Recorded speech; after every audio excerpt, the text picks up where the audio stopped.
Subhanallah walhamdulillah wa la ilaha illallah wallahu akbar wa la hawla wa la quwwata illa billahil aliyyil azim. A'udzu billahi samii'il 'aliim minasyaitonir rajim. Bismillahirrahmanirrahim. Assalamualaikum warahmatullahi wabarakatuh. Al-Fatihah. أعوذ بالله من الشيطان الرجيم بسم الله الرحمن الرحيم الحمد لله رب العالمين الرحمن الرحيم مالك يوم الدين إياك نعبد وإياك نستعين اهدنا الصراط المستقيم صراط الذين أنعمت عليهم غير المغضوب عليهم ولا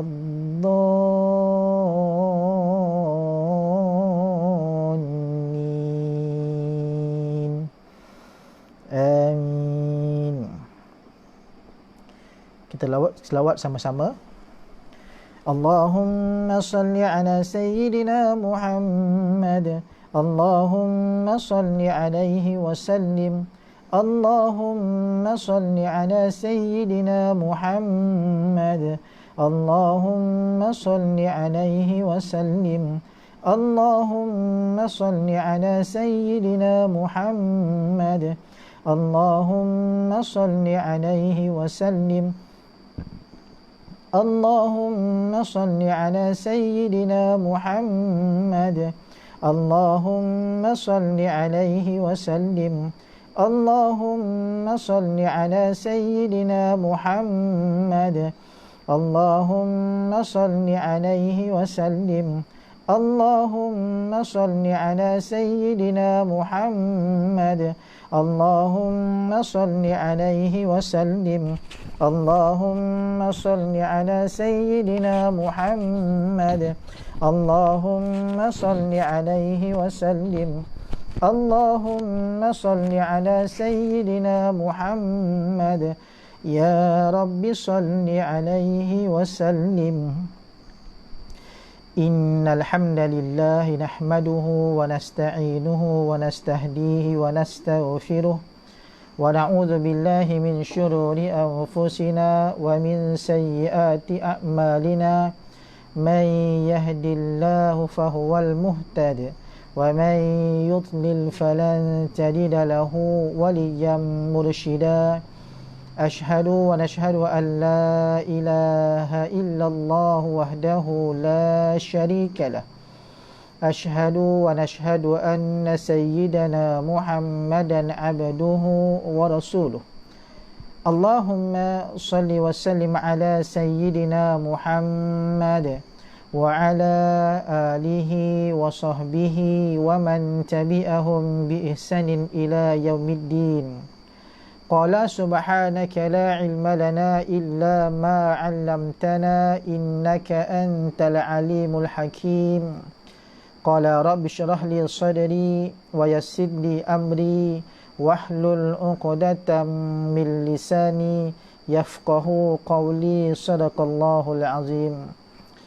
Yang dihormati Tuan Haji Ramlan bin Mansur selaku pengerusi Surau An-Nur Bandar Seremban Selatan Fasa 2A, Ashabul Fadilah, Tuan Imam, Tuan Bilal, para asatizah, tuan-tuan guru, para alim ulama, tuan-tuan haji, puan-puan hajah, ibu-ibu, ayah-ayah, anak-anak, muslimin dan muslimat sedang penonton yang dirahmati Allah Subhanahu wa ta'ala.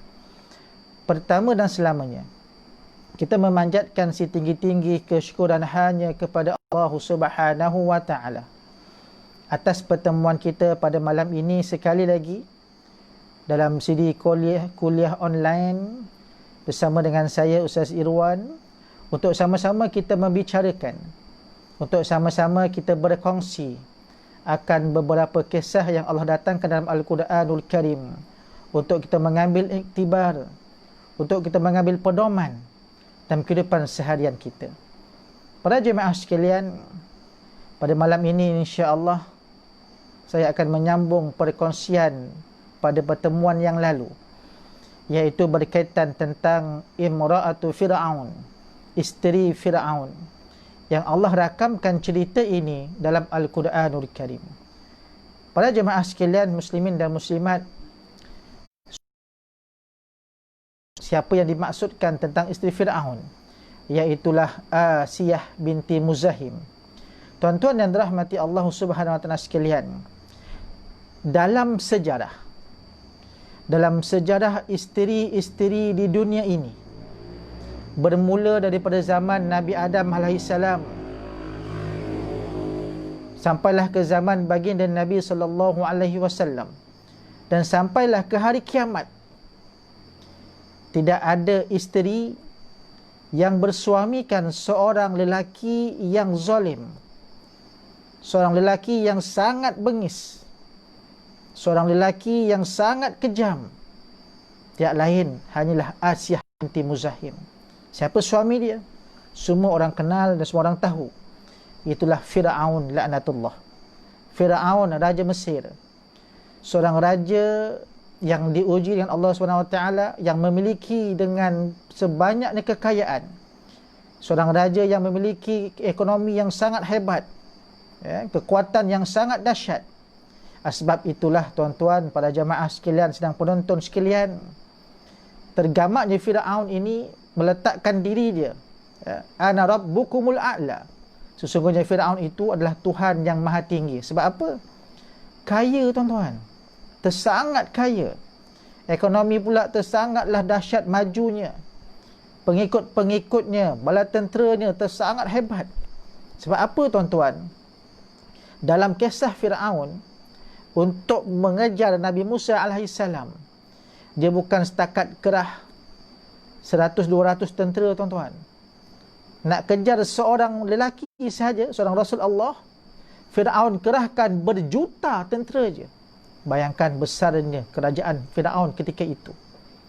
Bahkan kita kenal tuan-tuan, sebab kebesaran itulah, dan Fir'aun ini, kerajaan-kerajaan yang berada di sekeliling Mesir ketika itu banyak ufti pada Fir'aun, yang menyebabkan dia terlalu bongkak dan sombong sampai meletakkan dirinya Tuhan. Allahu Akbar tuan-tuan. Tetapi tuan-tuan,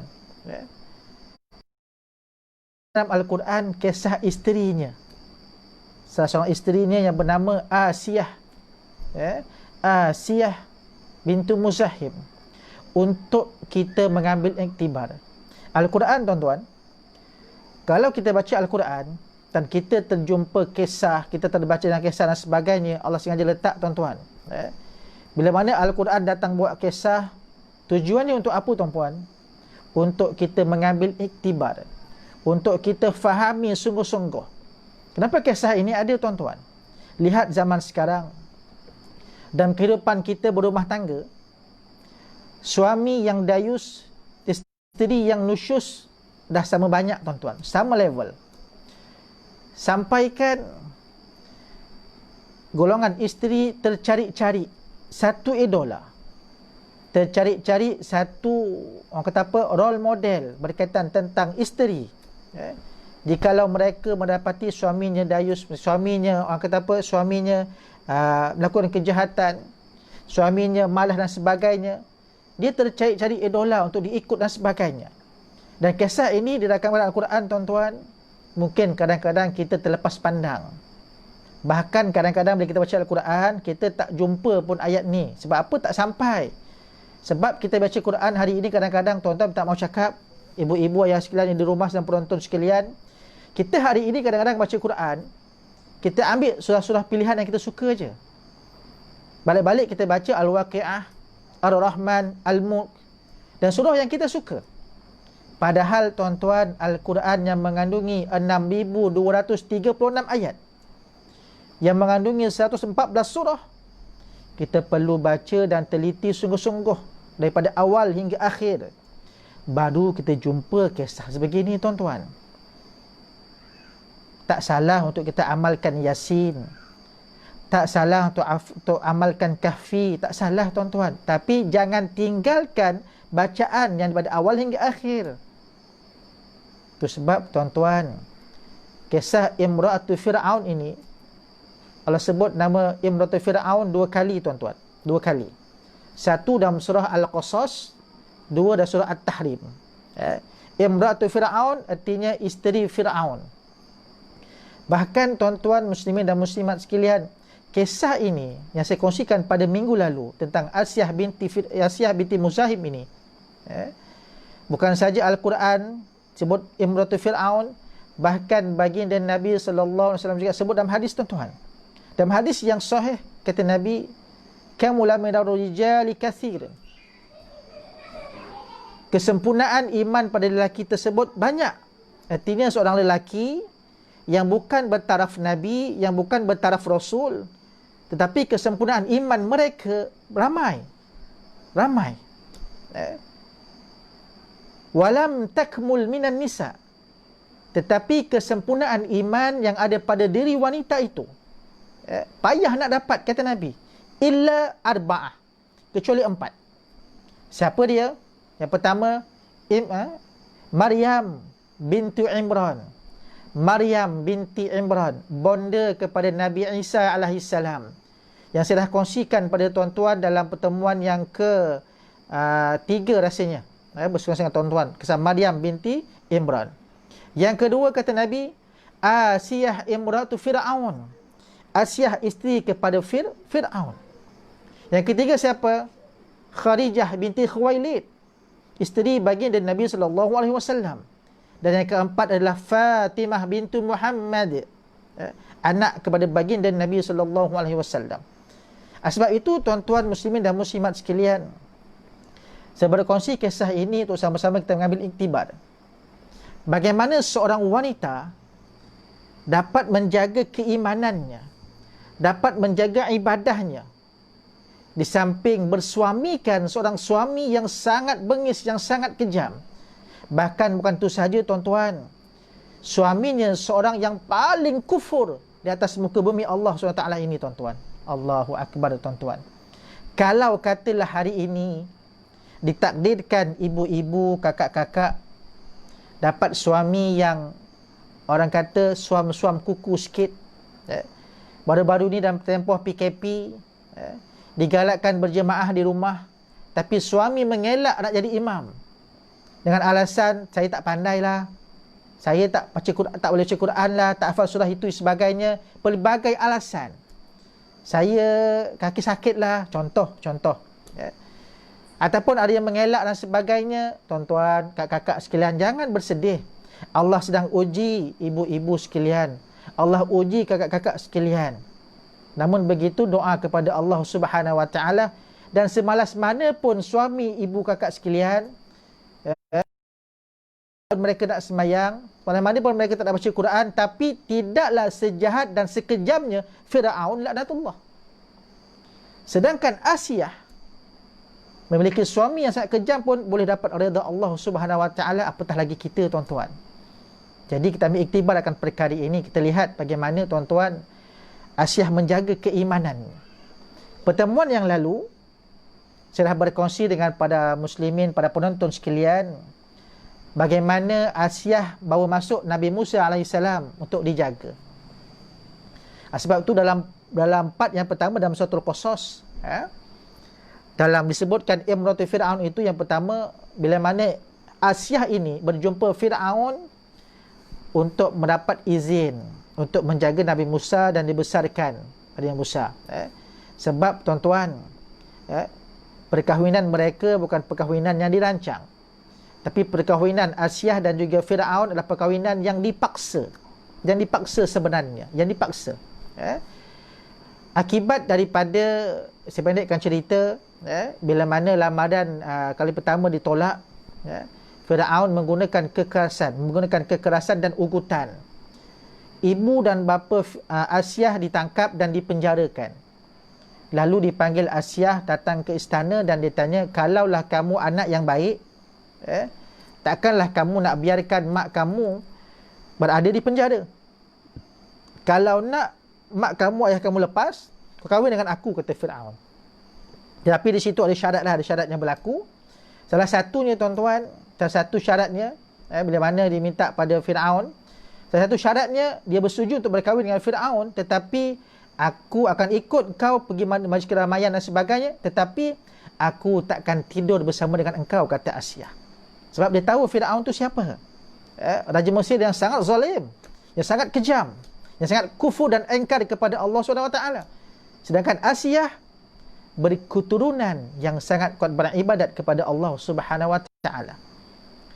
Sebab itu bila mana dapat baby Nabi Musa itu, dia memujuk pada Firaun, dia kata, mungkin inilah penyejuk mata kita bersama bang. Dia dapat menjaga kita nanti besar dan sebagainya. Akhirnya dia setuju. Okey, itu part yang lain. Sampailah tuan-tuan, bila mana Nabi Musa alaihissalam berdakwah secara sembunyi dalam istana tersebut, lalu Asiyah pun beriman dengan Allah SWT dan dia beribadat secara sembunyi-sembunyi. Sampailah satu hari tuan-tuan, nak masuk part bagaimana dia jaga amalan ini tuan-tuan. Bagaimana satu hari Fir'aun ini, dia ada orang kanan dia, dipanggil PA lah, yang sangat rapat dengan dia, namanya Hazakil. Dalam surah kitab mengatakan Hazakil dan tafsir. Dan Hazakil juga telah beriman kepada Nabi Musa AS. Dia beriman kepada Allah SWT. Dan dia juga pandai menyembunyi keimanannya. Sampailah satu masa, kisah yang berlaku, ada seorang ulama kata, bila mana Nabi Musa dapat dipanggil ke dalam istana dan dicampakkan tongkatnya itu, dan bila mana ahli-ahli sihir Fir'aun ini beriman kepada Tuhan Musa, beriman kepada Allah Taala, dan Fir'aun bunuh, dia bunuh ahli sihir itulah, bunuh ahli sihir itu, bunuh ahli sihirnya.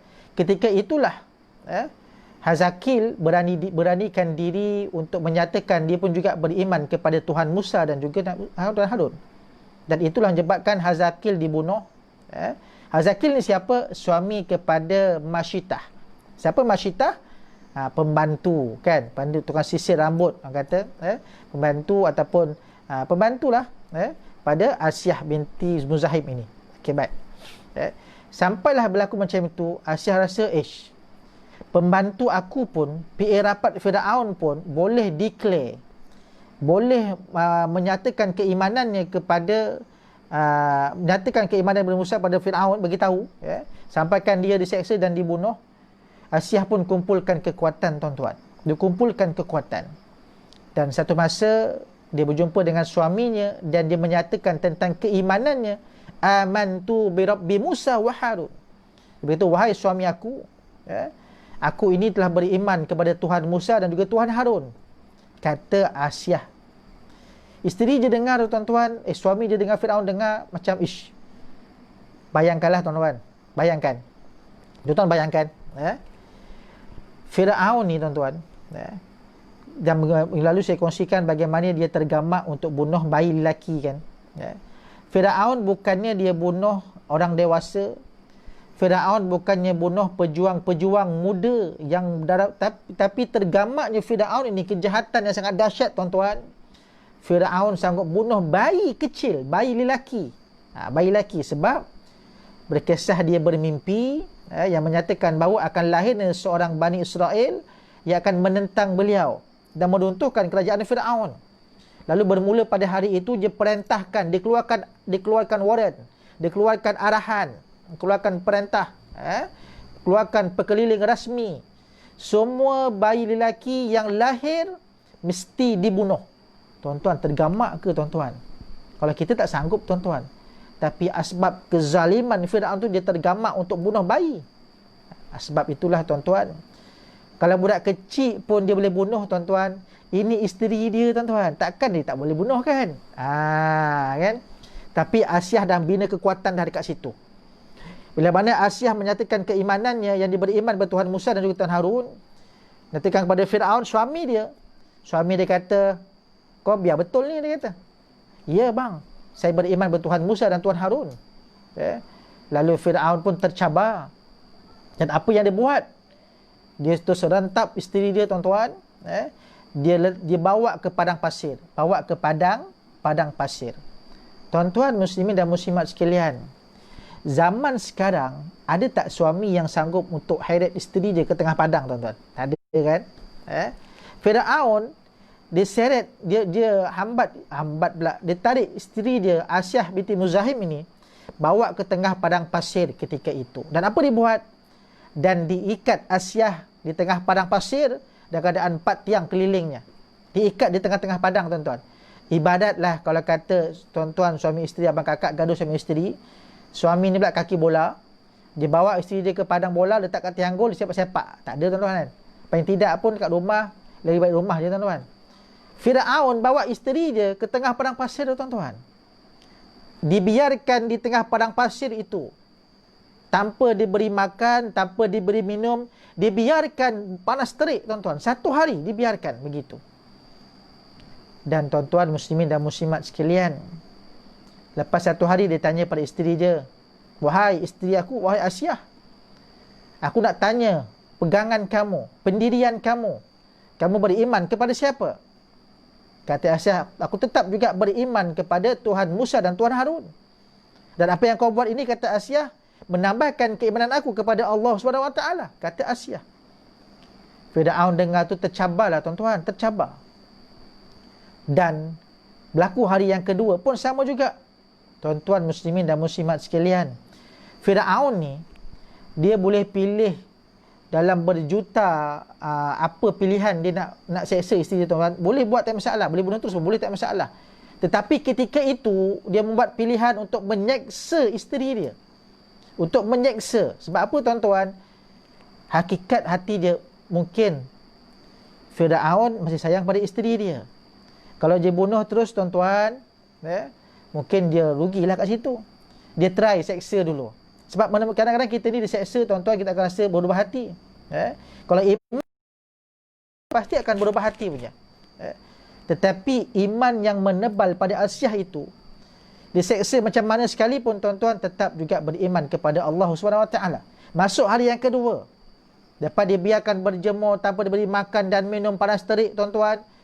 Firaun tanya kali kedua pada isteri dia, "Apakah pendirian kamu lepas 2 hari diseksa ini?" Apa kata Asyah? "Iman aku bertambah kepada Allah SWT, Tuhan Musa dan Tuhan Harun." Firaun dengar, tuan-tuan, menyirap, tuan-tuan. Menyirap dah style kita sekarang kan. Dia dengar, ya Allah, dah seksa macam ini pun, isteri dia masih tetap kuat beriman kepada Allah SWT. Tuan-tuan muslimin dan muslimat sekalian, Firaun punyalah kaya, tuan-tuan, punyalah hebat, tuan-tuan. Saya nak kongsi dengan tuan-tuan sikit lah, tuan-tuan. Berkaitan tentang kekayaan Firaun ini, tuan-tuan, Masya Allah, tabarakallah, tuan-tuan. Sangat dahsyat, tuan-tuan. Zaman itu, bila mana seseorang raja Firaun, seseorang Firaun yang mati, tuan-tuan, yang mangkat, dia punya kerajaan ataupun dia punya pengikutnya akan binakan piramid khusus untuk Firaun yang mati tadi itu. Okey, tuan-tuan. Besar ke kecil piramidnya? Besar, tuan-tuan. Besar. Bongkah, satu bongkah tu macam batu bata kita lah, batu kita kecil, tuan-tuan, kecil kan. Tapi bongkah piramid tu, tuan-tuan, sebesar meja makan 6 seater tu, tuan-tuan. Tu bongkah dia. Tuan-tuan bayangkan bongkah piramid tu, batu bata tu besar tu. Tu besar tu. Kita batu bata kecil ni, tuan-tuan, kecil je. Tapi zaman Firaun itu, bongkah piramid tu sebesar meja makan 6 seater tu, lebih kurang. Dan ketika itu, tuan-tuan, nak membayangkan betapa hebatnya kerajaan Firaun, nak membayangkan betapa majunya zaman itu, menara yang berada ketika itu, menara Firaun, tuan-tuan, di istana dia, setinggi 10 batu, tuan-tuan. 10 batu bersamaan lebih kurang 16 point berapa kilometer lah. 16 kilometer, tuan-tuan. Bayangkan tingginya menara ketika itu. Hebat tak hebat? Kemajuan daripada Firaun. Jangan sampaikan dia bongkak, mengatakan dia Tuhan.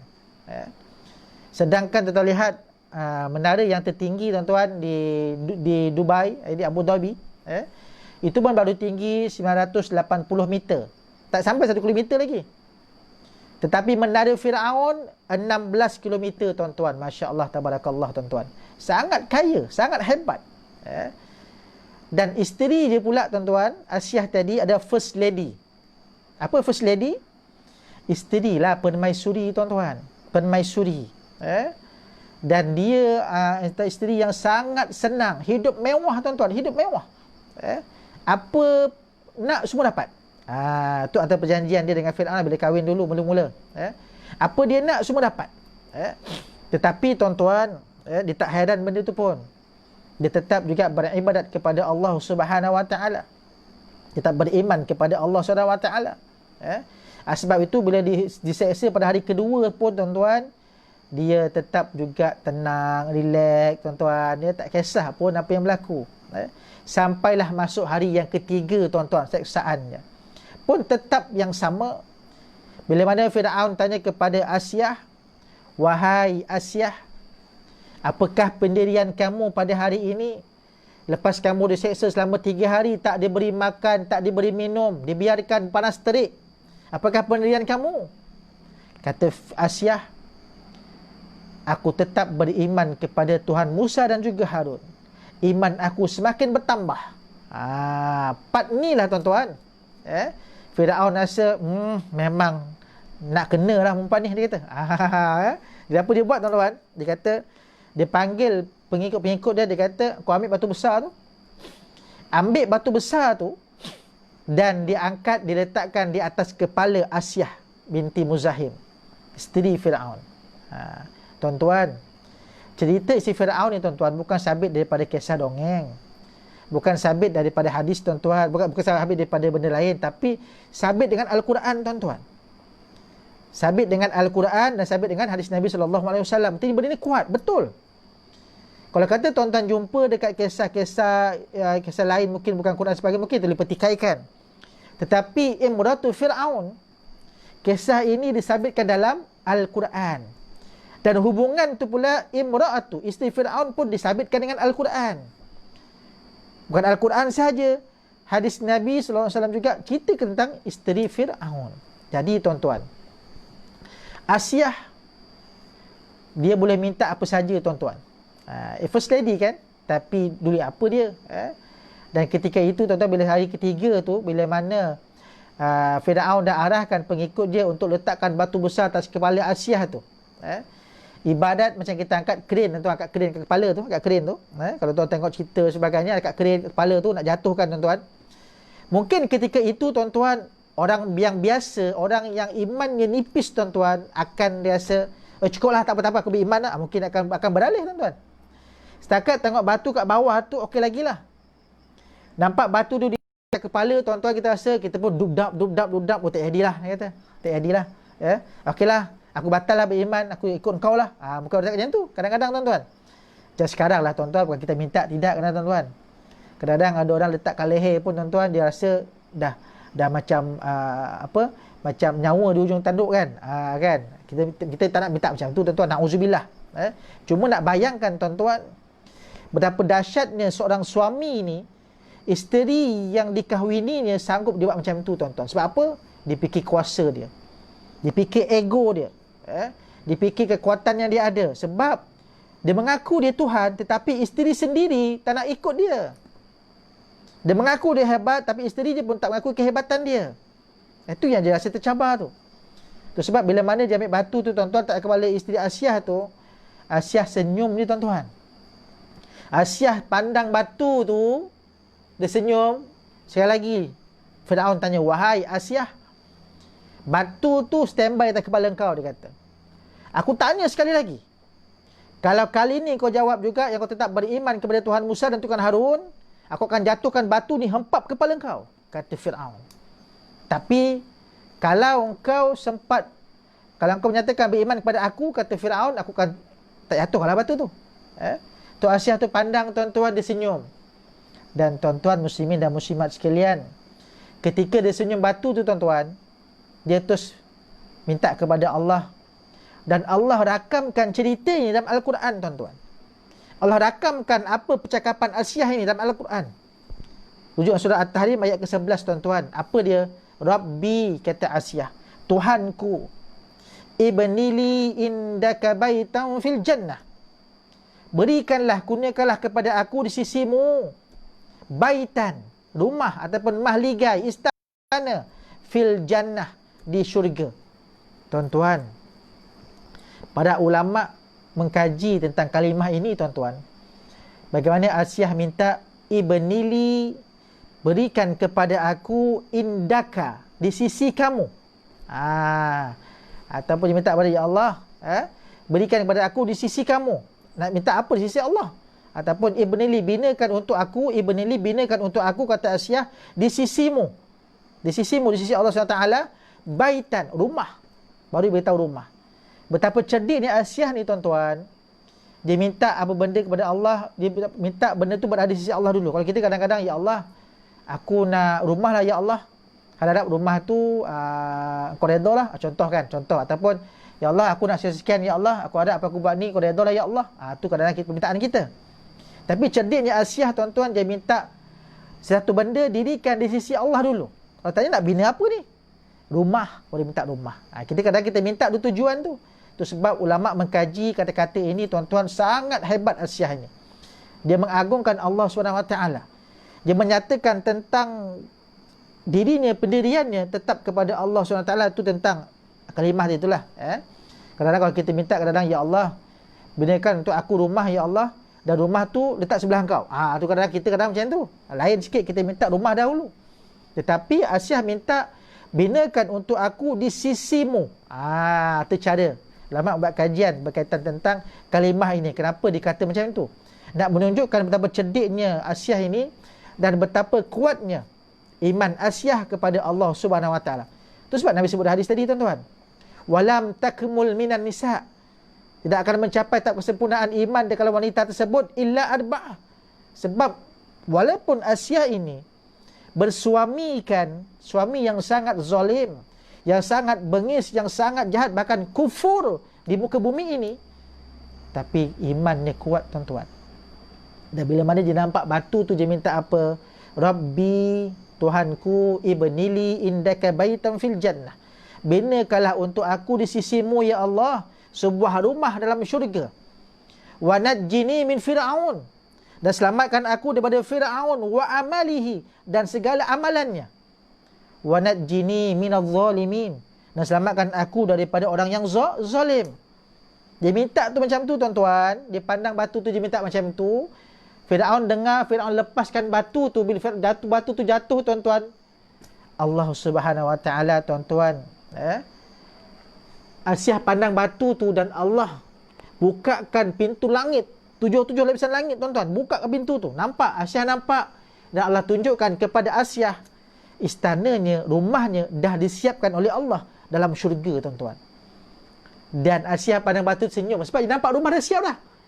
Dia doa kepada ketika itu, dan ketika itu juga Allah makbulkan doa Asiyah, dan Asiyah pandang rumah dah siap, dah senyum. Dan Asiyah mati dalam senyuman, tuan-tuan. Beriman kepada Allah Subhanahu Wa Taala, walaupun dia mati di tangan suaminya yang sangat zalim, Fir'aun laknatullah. Tetapi, tuan-tuan muslimin dan muslimat sekalian, lihat betapa cekalnya isteri tersebut. Tak lentur pun, sikit pun tak tercala. Bahkan dia, tuan-tuan, first lady, tuan-tuan, dia boleh minta apa saja, tuan-tuan. Setakat dia kata dia nak cakap suami dia, aku nak rumah satu hari 1 juta pun dia boleh, tak masalah. Hari ni duduk rumah ni agak boring, pindah rumah lain lah. So, pindah rumah lain lah, dia boleh minta. Sebab dia suami kaya gila, tuan-tuan. Sedang cerita, suami dia kaya gila. Dia boleh minta apa-apa saja. Tetapi dia tak pandang benda tu semua. Dia cuma minta apa? Rumah di sisi Allah SWT. Di mana? Di syurga Allah. Sebab itu, tuan-tuan, pada jamaah sekalian, kakak-kakak khususnya, ibu-ibu khususnya, ambil peranan ini, ambil pedoman ini.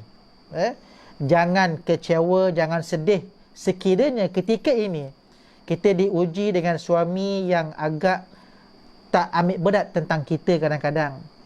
Dengan suami yang kadang-kadang buat tak endah sahaja kepada kita kadang-kadang, tuan-tuan.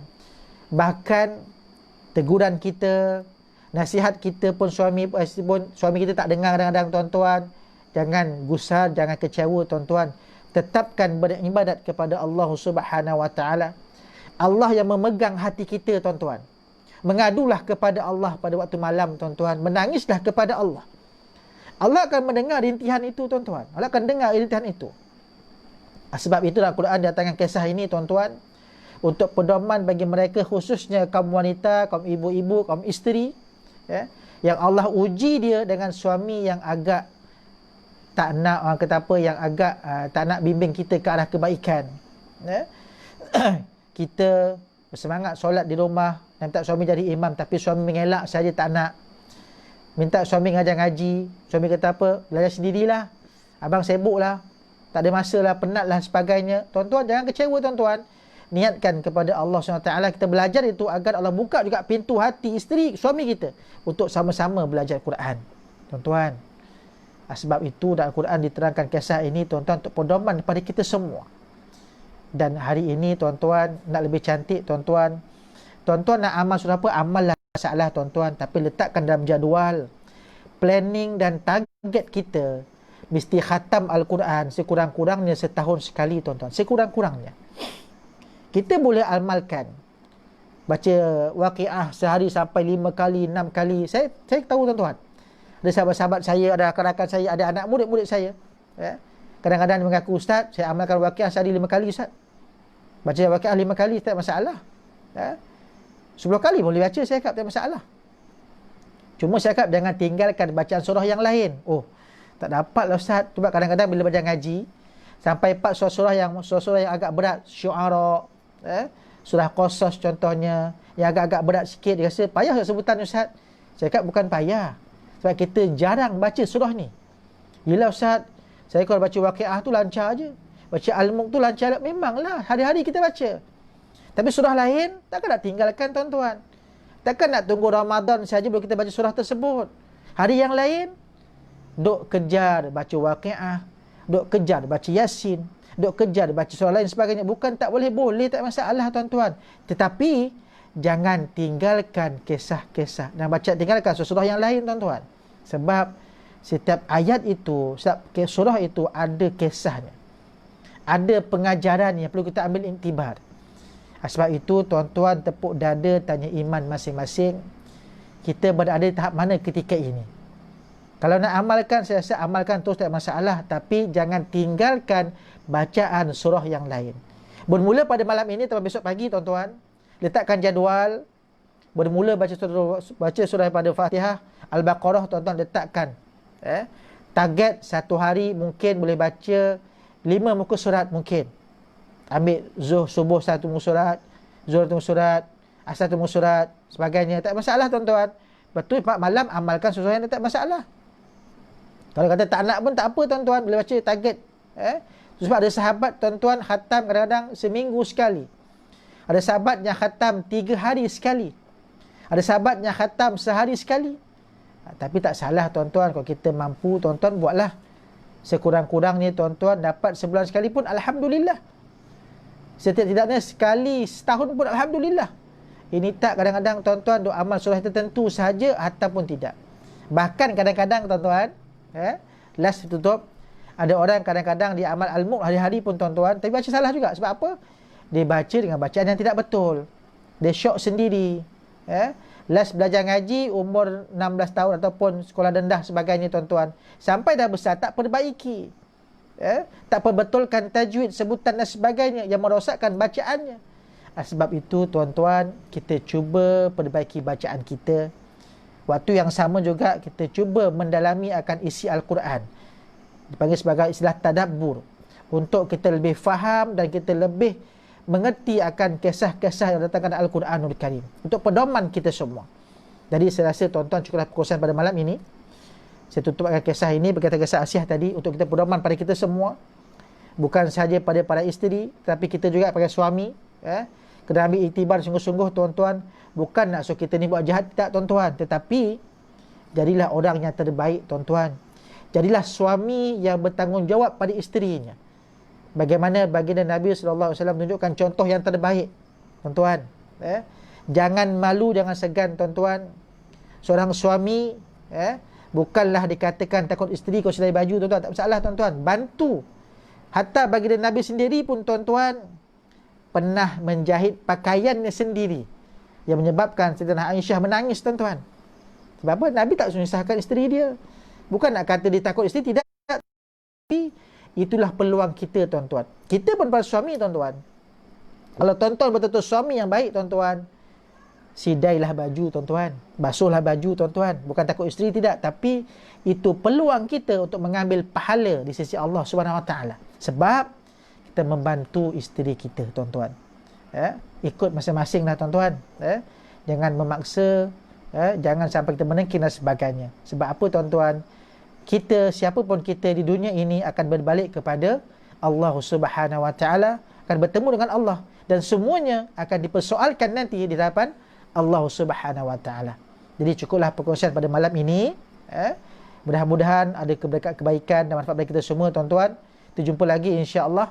Dan juga mengucapkan salam Aidul Adha kepada para muslimin dan muslimat, para jemaah penonton sekalian.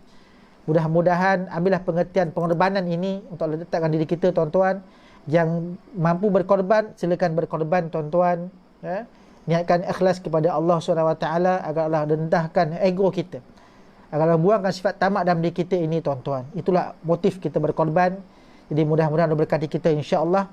Dan kita berjumpa lagi akan datang insya-Allah, tuan-tuan, pada online pada hari Sabtu juga, tuan-tuan, insya-Allah. Pada akan datang cuti sebab Aidul Adha akan datang awal 8 lagi insya-Allah, mudah-mudahan, tuan-tuan. Dan kita jumpa lagi insya-Allah. Sesungguhnya apa saya sampai tadi yang baik, tuan-tuan, daripada Allah SWT, dan yang lemah dan buruk tu tak boleh kelemahan dosa sendiri, tuan-tuan. Minta ampun dan maaf, tak maaf, tuan-tuan, ya, kalau saya silap sebagainya. Kalau ada ibu-ibu yang tersinggung perasaan yang kata-kata saya, minta ampun dan maaf. Saya juga manusia biasa, tuan-tuan. Kalau ada tuan-tuan guru ada percakapan saya yang menyalahi fakta dan sebagainya, mohon tegur saya. Saya juga manusia yang biasa, tak lepas daripada melakukan kesilapan, tuan-tuan. Dan doakan sama-sama agar kita berkati daripada Allah Taala, tuan-tuan. Dan saya juga mendoakan kepada tuan-tuan sekalian agar dapat kita mempelajari dan mendalami akan ilmu Al-Quran dengan lebih baik, insya-Allah. Sekian daripada saya. Aku qauli hadza. Wassalamualaikum warahmatullahi wabarakatuh.